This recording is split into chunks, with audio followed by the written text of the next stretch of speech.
وسلم قال اللہ تعالی و تبارک فی شان حبیبہ مخبرا و آمرا ان اللہ و ملائکتہ یصلون علی النبی یا ایہا الذین آمنوا صلوا علیہ وسلموا تسلیما اللہم صل علی سیدنا و مولانا محمد معدن الجود والکرم صلاۃ و سلاما علیک یا سیدی یا رسول اللہ و علی آلک و اصحابک یا حبیب اللہ۔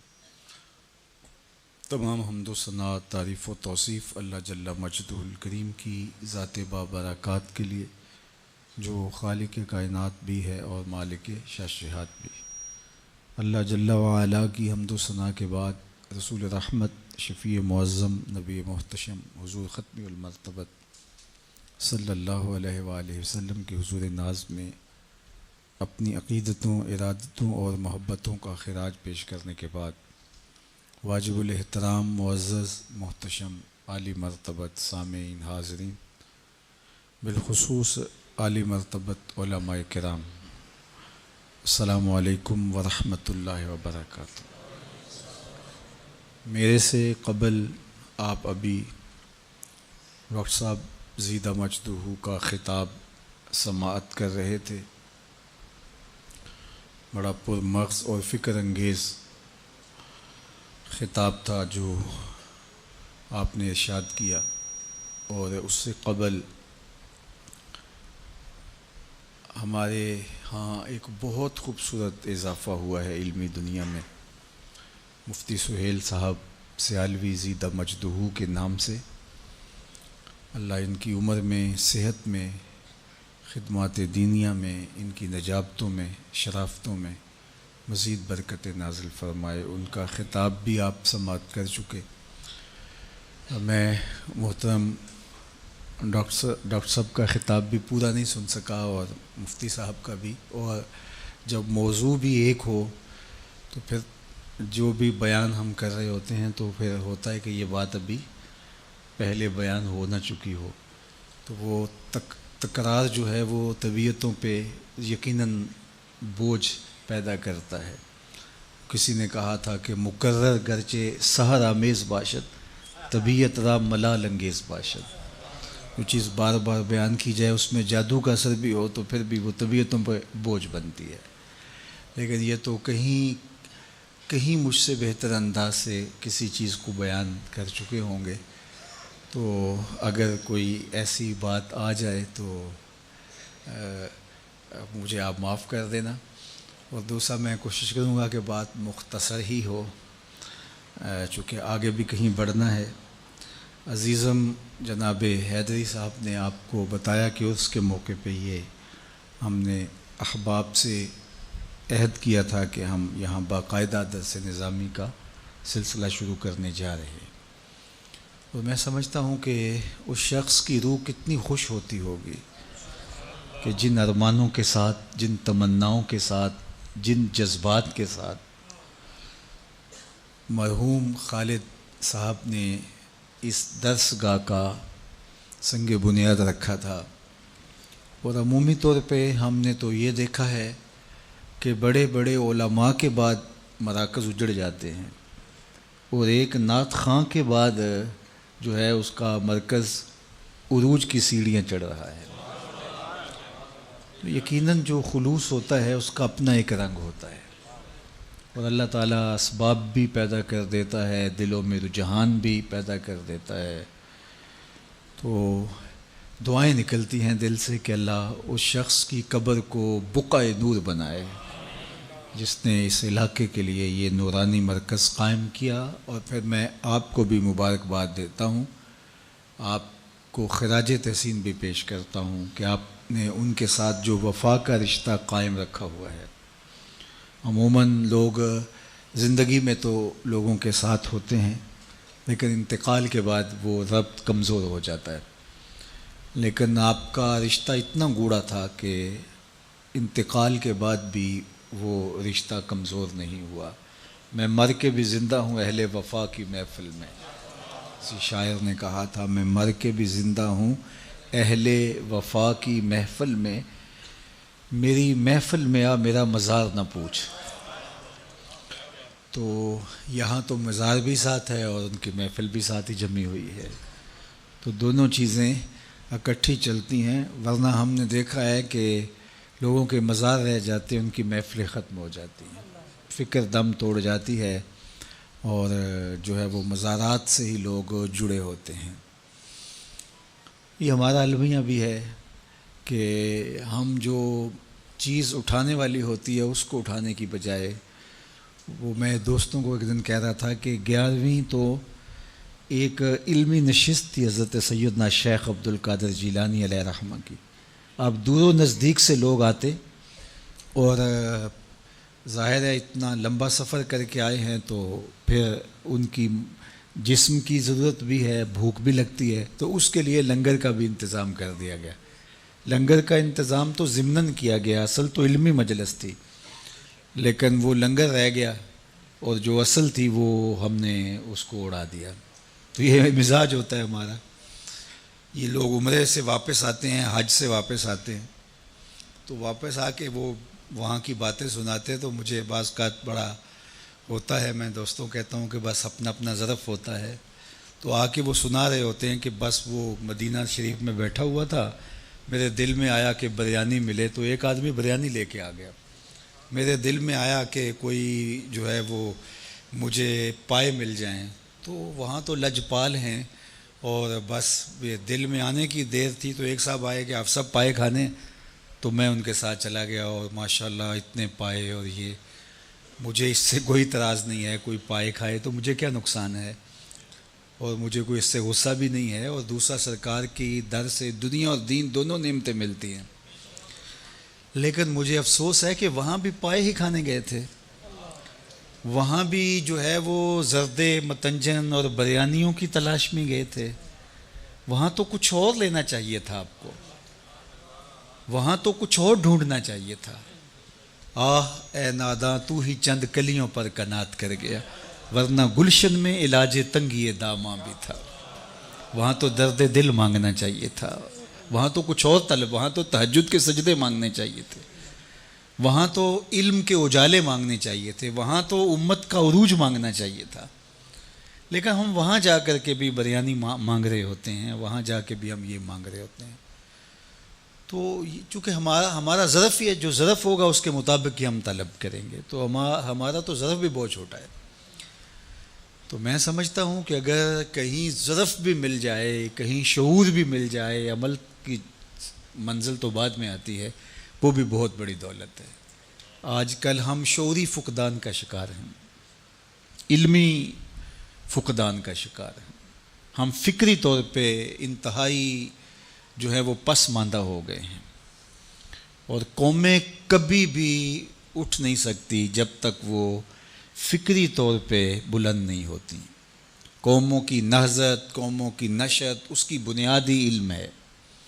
اور اگر آپ مجھ سے پوچھیں کہ اسلام کا کوئی دوسرا نام، تو میں کہوں گا اس دین کا دوسرا نام دین علم ہے۔ اسلام کا اگر کوئی دوسرا نام مجھے پوچھنا چاہیں تو وہ دین علم ہے۔ حضور علم کی تحریک لے کر آئے تھے، اور آغاز ہی اقرا سے ہوتا ہے اس دین کا، اور ہمیں پڑھنے پڑھانے کی تلقین کی گئی ہے، اور انسانی شرف کا سبب بھی علم ہے۔ اپنے مشارکات سے یہ جو ممتاز ہے، مناطقہ کہتے ہیں نطق ہے جو اس کو دیگر مشارکات سے ممتاز کرتا ہے۔ اعلیٰ حضرت سے پوچھا گیا تو فرمایا کہ انسان کے لیے جو فصل ممیز ہے وہ نطق نہیں علم ہے، علم نے اس کو دیگر مشارکات سے ممتاز کیا، حتیٰ کہ فرشتوں سے بھی ممتاز کر دیا۔ آدم علیہ السلام کا تفوق جب ثابت کیا تو بوجہ علم ثابت کیا تھا، جب فرشتوں نے کہا نحن نسبح بحمدک ونقدس لک، ہم تیری تسبیح کے ترانے پڑھتے ہیں، تیری تقدیس کے گیت گاتے ہیں، اپنی وفاداری بیان کی، اللہ کی عبادت کا جو ان کا ذوق تھا اس کو بیان کیا۔ لیکن اللہ نے کیا کہا، جو میں جانتا ہوں وہ تم نہیں جانتے۔ اور پھر کیا ہوا، وَعَلَّمَ آدَمَ الْأَسْمَاءَ كُلَّهَا، آدم علیہ السلام کو مختلف اشیاء کے نام سکھائے، اور پھر وہ چیزیں پیش کی فرشتوں کے سامنے کہ ان چیزوں کے نام بتاؤ، وہ نہیں جانتے تھے، تو کہا کہ اے آدم تم ان چیزوں کے نام بتاؤ۔ تو جب انہوں نے بتائے تو کہا میں نے کہا تھا میں زمین و آسمان کی پوشیدہ چیزوں کو جانتا ہوں۔ اور پھر ان کے لیے سجدے کا حکم ہوا، کہ اب تعظیماً ان کے آگے اپنا سر جھکاؤ، اپنی جبین نیاز کو ان کے سامنے جھکاؤ، یا انہنا جو بھی علماء نے لکھا، تو ان کے لیے جو ہے وہ تم اپنے آپ کو جو ہے وہ عجز کے طور پہ پیش کرو، اور ان کا تفوق جو ہے تمہارے اوپر ثابت ہو گیا۔ کس وجہ سے؟ بوجہ علم۔ جن چیزوں کے نام فرشتے نہیں جانتے تھے ان چیزوں کے نام جناب آدم علیہ السلام جانتے تھے، تو آدم کا تفوق فرشتوں سے جو ہوا وہ بوجہ علم ہوا۔ تو پھر علم ممتاز کرتا ہے۔ وہ کتا جو سیکھ جائے اور کتا جو نہیں سیکھا ہوا، دونوں کے شکار میں فرق ہے۔ ایک کا لایا ہوا مردار ہے اور دوسرے کا لایا ہوا جو ہے وہ طیب ہے۔ کتا سیکھ جائے تو ممتاز ہو جاتا ہے، تو انسان کتنا ممتاز ہوگا وہ سیکھ جائے تو یہ سیکھنا ہی ہمارے لیے عزت کا سبب ہے، ہمارے لیے یہی وقار کی علامت ہے۔ امام فخر الدین رازی نے لکھا کہ وہ چیونٹی جس نے کہا تھا جلدی جلدی اپنی بلوں میں داخل ہو جاؤ، کہیں پیغمبر کا لشکر جو ہے وہ تمہیں اپنے پاؤں تلے کچل نہ دے، عدم آگہی کی وجہ سے، یعنی ان کا التفات نہ ہو، توجہ نہ ہو، اور وہ تمہیں اپنے پاؤں تلے رون ڈالے۔ یہ چیونٹی نے کہا 3 فرسخ دور ابھی لشکر تھا، اور چیونٹی نے پہلے سے ہی اس کو محسوس کیا اور اپنی ہمجولیوں سے کہا۔ اللہ اکبر۔ حضرت سلیمان علیہ السلام نے اس بات کو سنا، فتبسم ضاحکا من قولها، اور اس کو سن کے مسکرا بھی پڑے۔ پیغمبر کے حواس کو اپنے حواس پہ قیاس کرنے کی کبھی بھی بدکاری نہیں کرنی چاہیے۔ اللہ نے جو پیغمبروں کو شان دی ہے وہ الگ ہے۔ ہمارے کان کے پردے پہ بھی چیونٹی رکھ دی جائے تو ہم نہ سمجھ پائیں کہ وہ کیا بول رہی ہے۔ 3 فرسخ دور 9 میل بنتا ہے، 14-15 کلومیٹر بنتا ہے، اتنی دور سے چیونٹی نے کہا کہ جلدی جلدی اپنی بلوں میں داخل ہو جاؤ، اللہ کے نبی کا لشکر بے خبری میں کہیں تمہیں کچل نہ ڈالے۔ تو اس بات کو حضرت سلیمان نے اتنے فاصلے سے سن لیا۔ اور ماہرین سے پوچھیں کہ چیونٹی کے منہ میں زبان نہیں ہوتی تو پھر وہ بات کیسے کرتی ہے؟ یا تو یہ کہ وہ منہ سے منہ لگا کے اپنے لعاب کو جوڑتی ہے تو اس سے ڈیٹا ٹرانسفر ہوتا ہے، یا پھر جو ہے وہ اپنے سامنے والی 2 ٹانگوں کو جو مہین سے بال ہوتے ہیں ان کو رگڑتی آپس میں، اور اس سے جو آواز پیدا ہوتی ہے اس سے اپنی ہم جولی کو کوئی میسج دے رہی ہوتی ہے۔ پیغمبر کی شان یہ ہے کہ 3 فرسخ دور سے چیونٹی کے مہین سے باریک سے 2 بالوں کے رگڑنے سے جو آواز پیدا ہو اس کو اتنی مسافت سے سن بھی لیتا ہے، اس سے جو مفہوم نکلتا ہے اس کو سمجھ بھی لیتا ہے۔ اور یہ اس نبی کی شان ہے جو مسجد اقصیٰ میں مقتدی بن کے تیرے نبی کے پیچھے کھڑا تھا۔ جب مقتدی کی یہ شان ہے تو مقتدا کی شان کا عالم کیا ہوگا، ان کی عظمتوں کا عالم کیا ہوگا۔ تو کبھی بھی یہ بدکاری نہیں کرنی چاہیے کہ پیغمبر کے حواس کو اپنے حواس پہ قیاس کر لیا جائے۔ اللہ نے ان کو جو شانیں دی ہیں وہ وراء الورا ہیں۔ انی ارا ما لا ترون و اسمع ما لا تسمعون، میرے اور آپ کے آقا و مولا نے ارشاد فرمایا جو میں سنتا ہوں وہ تم نہیں سنتے، اور جو میں دیکھتا ہوں وہ تم نہیں دیکھتے۔ میرے والد گرامی فرمایا کرتے تھے نبی کی تو شان ہی نرالی ہے۔ صحیح ترمذی میں روایت ہے، اور امام ترمذی کا چونکہ طریق ہے وہ اس کا درجہ بھی بیان کرتے ہیں، اور کہا ھذا حدیث حسن صحیح، یہ حدیث حسن بھی ہے صحیح بھی ہے۔ اور وہ حدیث کیا ہے کہ جب میاں بیوی گھر میں الجھ پڑتے ہیں اور بیوی کہتی ہے جب سے تیرے گھر میں آئی ہوں میں نے تو سکھ دیکھا ہی نہیں، تو اس لڑائی کو جنت سے جو ہے وہ حور جو اس مرد صالح مومن کی بننے والی بیوی ہے دیکھ رہی ہوتی ہے اور اس لڑائی کو سن رہی ہوتی ہے، اور کیا کہتی ہے قاتلک اللہ، تیری خرابی ہو، یہ تو چند دن تیرے پاس ہے، یہ تو میرا شوہر ہے۔ تو میرے بزرگ فرمایا کرتے تھے حور کہاں سے دیکھتی ہے؟ جنت سے، اور جنت کہاں ہے؟ سدرۃ المنتہا کے پاس۔ سدرۃ المنتہا کے پاس سے جنت سے حور دیکھتی بھی ہے، سنتی بھی ہے، جواب بھی دیتی ہے۔ اور حور کون ہے؟ میرے نبی کے غلام کی بننے والی بیوی ہے، منگیتر ہے ابھی، یہ اس کی سماعتوں کا عالم ہے۔ یارو مدینہ تو دور ہی نہیں ہے۔ انی ارا ما لا ترون و اسمع ما لا تسمعون، جو میں دیکھتا ہوں وہ تم نہیں دیکھ پاتے، اور جو میں سنتا ہوں وہ تم نہیں سن پاتے۔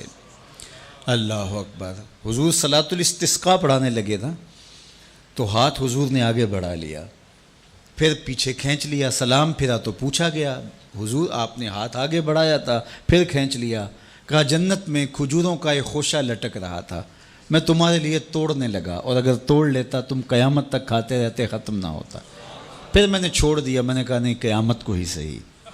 حضور کھڑے کہاں ہیں؟ مدینہ المنورہ میں، اور ہاتھ کہاں پہنچا؟ جنت میں، اور جنت کہاں ہے؟ سدرۃ المنتہا کے پاس۔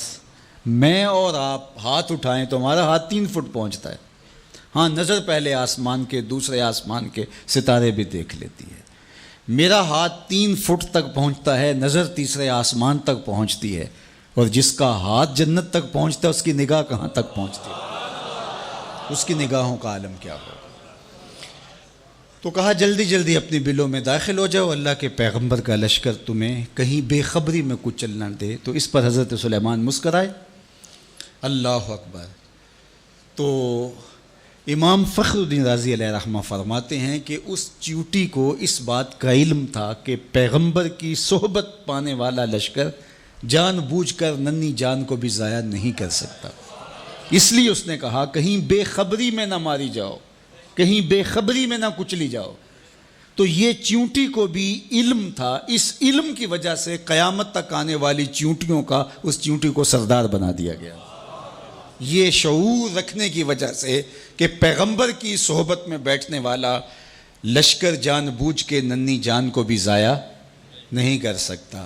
اللہ اکبر۔ یہ ادراک، یہ شعور ایک چیونٹی بھی رکھ سکتی ہے، لیکن ایک تنظیم کے قائد کو کیوں نہیں پتہ؟ یہ تو ایک چیونٹی کو بھی علم ہے۔ انسانی وجود کے ساتھ بم باندھ کر کے انسانوں کے انبوب میں گھس جایا جاتا ہے، اور پھر وہ بم پھٹتا ہے اور چھوٹے چھوٹے بچوں کی بدن کی بوٹیاں دیواروں سے چپک جاتی ہیں، اور تنظیم کا قائد سینے پہ ہاتھ رکھ کے کہتا ہے کہ جناب یہ کارنامہ ہماری تنظیم کا ہے۔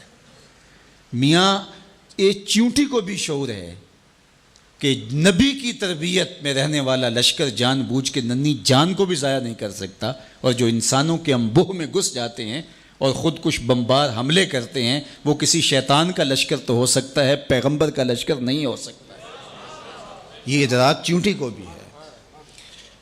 تو اس چیونٹی کو جو شعور کی وجہ سے، اس علم کی وجہ سے فضیلت دی گئی، عظمت دی گئی۔ اللہ اکبر۔ قرآن میں اس کے نام سے ایک سورت ہے، سورہ النمل۔ اللہ اکبر۔ تو وہ علم ہے جس نے اس کو ممتاز کیا۔ تو علم ممتاز کرتا ہے، علم شرف کا سبب ہے، علم عظمتوں کا حوالہ ہے، علم جو ہے وہ رفتوں کا جو ہے وہ علم ہے، اس لیے ہمیں علم حاصل کرنے کی ترغیب دی گئی ہے۔ علماء نے کہا، فقہا نے، کہ اگر کسی شخص کو یہ پتہ چلے کہ اس کی زندگی بہت تھوڑی رہ گئی ہے، آج کل وہ ڈاکٹر بتا دیتے ہیں کہ یہ 4تھے سٹیج پہ کینسر چلا گیا ہے، تو اب آپ کے پاس بہت تھوڑا وقت رہ گیا ہے، اس تھوڑے وقت کی قدردانی کیجیے۔ چاہے اللہ تو لمبی زندگی بھی دے سکتا ہے، بیماری کو کافور بھی کر سکتا ہے، لیکن ظاہری اسباب یہی بتاتے ہیں۔ میں آپ کو اس ضمن میں مجھے ایک بات یاد آ گئی، میرے اس موضوع سے تو جڑی نہیں لیکن شعور کی بات ہے، آپ کو میں ضرور وہ بتانا چاہوں گا۔ ہمارے شہر کے ایک صاحب تھے، انہیں ڈاکٹر نے بتایا کہ آپ کی بیماری اس نوعیت پہ ہے کہ اللہ چاہے تو آپ برس ہا برس جئیں، لیکن جو ظاہری اسباب ہے وہ یہی بتا رہے ہیں کہ کوئی 1-1.25 مہینہ آپ کی زندگی ہے، تو آپ جائیں اور جا کے جو ہے وہ حقوق اللہ، حقوق العباد، ان کی تلافی کیجئے، ذکر فکر میں وقت گزاریے۔ تو وہ مجھے ملنے آئے اور مجھے کہنے لگے کہ مجھے ویسے کوئی تکلیف نہیں ہے، اور ڈاکٹر نے مجھے یہ کہا ہے، اور فلاں ہاسپٹل کے ڈاکٹر نے کہا ہے، لیکن پھر بھی میں چاہتا ہوں کہ کسی اور کو بھی دکھلا دوں۔ تو ایک بڑا اچھا ڈاکٹر تھا میرے ملنے والا، میں نے کہا آپ اس سے مل لیجئے۔ تو انہوں نے مجھے فون کیا کہ جو حضرت آپ کے بھیجے ہوئے تھے تو وہ بالکل ایسی ہی پوزیشن ہے، کوئی 1 آدھ ماہ کے مہمان ہیں، تو باقی انہیں تکلیف ہو تو داخل بھی کیا جا سکتا ہے، لیکن کوئی تکلیف وہ کہتے ہیں مجھے نہیں ہے، تو ٹھیک ہے وہ اپنی زندگی گزاریں اور اللہ اللہ کریں، ذکر فکر میں لگے۔ تو وہ بعد میں میرے پاس آئے، مجھے کہنے لگے ڈاکٹر نے مجھے یہ کہا، تو میں نے کہا میری بھی ان سے یہی بات ہوئی ہے۔ تو میں نے کہا ٹھیک ہے، یہ آپ کے پاس اللہ آپ کو لمبی زندگی دے، ہم دعا کرتے ہیں، لیکن یہ بڑا قیمتی وقت ہے۔ جو بات آپ کو میں بتانے لگا ہوں وہ یہ کہ وہ کسی اور صاحب سے ملے، آپ ان صاحب کو بھی جانتے ہیں، جو جن کا میں ذکر کر رہا ہوں ان کو آپ صرف علماء جانتے ہوں گے، باقی نہیں جانتے، لیکن جس کا میں ذکر کرنے لگا ہوں اس کو آپ سارے جانتے ہیں، وہ بھی ایک عالم دین ہے۔ انہوں نے کہا کہ آپ فلاں جگہ پہ چلے جائیں، فلاں صاحب دم کرتے ہیں تو اس سے آپ کو آفاقہ ہو جائے گا۔ تو میں ان کو، میرے وہ بڑے ملنے والے ہیں تو میں ان کو فون کر دیتا ہوں۔ تو وہ صاحب وہاں چلے گئے اور انہوں نے جا کے جب اسپیشل ٹائم دیا اور انہوں نے جو ہے وہ کہا کہ ڈاکٹر جھوٹ بولتے ہیں، آپ بالکل ٹھیک ہو جائیں گے، بڑا ان کو جو ہے وہ تسلی دی اور ساتھ دم شم بھی کیا۔ جب وہ واپس آ رہے تھے تو بہت زیادہ خوش تھے، چونکہ ایک تو بیماری تھی، پھر ڈاکٹرز نے کہا تھا 1 مہینہ سوا مہینہ آپ کے پاس ہے، تو اب یہ مجھ سے پوچھا تو میں نے بھی کہا، دوسرے ڈاکٹر سے سیکنڈ اوپینین لیا تو اس نے بھی یہی کہا، لیکن یہ پہلا شخص تھا جس نے ان کو ریلیکس کر دیا، بالکل آپ پریشان نہ ہوں، ختم۔ اب وہ واقعی وہ ان کو لگا کہ میں تو، چونکہ ایک بوجھ تھا نا، نفسیاتی بوجھ، وہ اتر گیا۔ وہ گئے تو وہ پورے 8 دن جس نے مصلی بچھا کے اللہ اللہ کرنی تھی وہ اس کی تعریف کرتا رہا، کتنا اچھا ہے، کتنا فیض ہے، اتنا ہجوم تھا، پورے 8 دن بعد پھر حاضری تھی، پھر گیا اور پھر کہا کیا کیسا ہے، انہوں نے کہا جو بڑا فرق ہے، انہوں نے کہا آپ بالکل ٹھیک ہو جائیں گے، پھر دوسرا دم ڈال دیا۔ تو اگلے 8 دن بھی وہ اس کی تعریف کرتے رہے۔ پھر اگلے ہفتے گئے، چوتھے ہفتے واپس آ رہے تھے، راہ والی طبیعت خراب ہوئی، پھر ان کا انتقال ہو گیا۔ تو مجھے خبر ملی اور مجھے سارا واقعہ کسی نے سنایا، تو میں نے کہا اس ظالم نے 1 مہینے اس شخص نے جو اللہ کا ذکر کرنا تھا وہ چھین لیا اس سے، اس نے جو مصلی بچھا کے جو ہے وہ اللہ سے لو لگانی تھی وہ چھین لی۔ اسی لیے فاسقوں کے پاس، ایسے لوگوں کے پاس جانے کی یہ کم نحوست ہے، بات سمجھ آ رہی ہے، یہ کم نحوست ہے۔ اور اس نے جو حقوق العباد کی تلافی کرنی تھی، ظاہر زندگی گزری ہے، کوئی کسی سے سختی تلخ بات ہو جاتی ہے تو کسی سے جا کہنا تھا میاں میں تو مہمان ہوں مجھے معافی دے دے، تو وہ حق بھی سچ لیا۔ وہ پورا مہینہ صبح سے شام تک، وہ جمعہ بھی پڑھاتے تھے وہ صاحب، میں نام نہیں لیتا، تو جمعے میں بھی انہوں نے تذکرہ کیا کہ وہ بڑا فیض ہے یار، مجھے تو بڑا فائدہ ہو گیا۔ ہوا کیا کہ وہ نفسیاتی بوجھ اتر گیا، اور ہوا وہ جو ڈاکٹر نے بتایا تھا، تو وہ اس سے اللہ کا ذکر چھین لیا۔ یہ بڑی باریک چال ہوتی ہے، تو اس سے ہمیں پناہ بھی مانگنی چاہیے۔ ایک صاحب تھے، وہ عیسائی ہو گئے ایک زمانے میں، اور تھے وہ امام مسجد، تو وہ تقسیم ہند سے پہلے کی بات ہے اور وہ سیالکوٹ کا علاقہ تھا۔ تو کچھ علماء علاقے کے گئے، جا کے اس کو کہا کہ یار ہمیں بتاؤ نا کیا ہوا، کون سی دلیل تمہیں اچھی لگی اور تم نے اسلام چھوڑ دیا؟ تو اس نے کہا کہ میں ایک دن فجر کی نماز پڑھانے کے لیے آیا، سخت جھاڑے کا موسم، تو زمانے میں وہ ہیٹر شیٹر تو مسجدوں میں ہوتے نہیں تھے، تو بڑی مشکل سے وضو کیا تھا، کنویں پہ جا کے پانی نکالا، وضو کیا، اور میں جو ہے وہ ٹیک لگائے ایسے تھا تو میری آنکھ لگ گئی، ادھر اقامت ہو گئی۔ تو اب اگر میں وضو کرنے جاؤں تو ویسے نفس بھی نہیں مان رہا تھا اور نمازیوں کا اپنا پریشر ہوتا ہے، تو میں اٹھا اور نماز پڑھا دی، لیکن میرے دل میں بڑا ڈر لگا کہ میں نے مصلی رسول کی توہین کی ہے تو میرے اوپر کوئی عذاب آئے گا، لیکن سارا دن گزر گیا، کوئی عذاب نہیں آیا۔ پھر اگلے دن، اس سے اگلے دن، پھر آہستہ آہستہ میرا یہ معمول ہونے لگا کہ میں ایسی نماز پڑھا دیتا۔ ایک دن میں جنابت سے تھا اور میں ہمت کر لی اور مصلی پہ کھڑا ہو گیا اور نماز پڑھا دی، لیکن آج میں ڈرا کہ آج کوئی قہر کی بجلی ٹوٹے گی اور آج میرے اوپر عذاب آئے گا، لیکن سارا دن گزر گیا۔ شام میں نے فیصلہ کیا اسلام دین ہی سچا نہیں ہے، تو میں نے اسلام چھوڑ دیا۔ تو علماء نے کہا تو کہتا ہے میرے اوپر عذاب نہیں آیا، اللہ نے اپنا دین چھین لیا ہے۔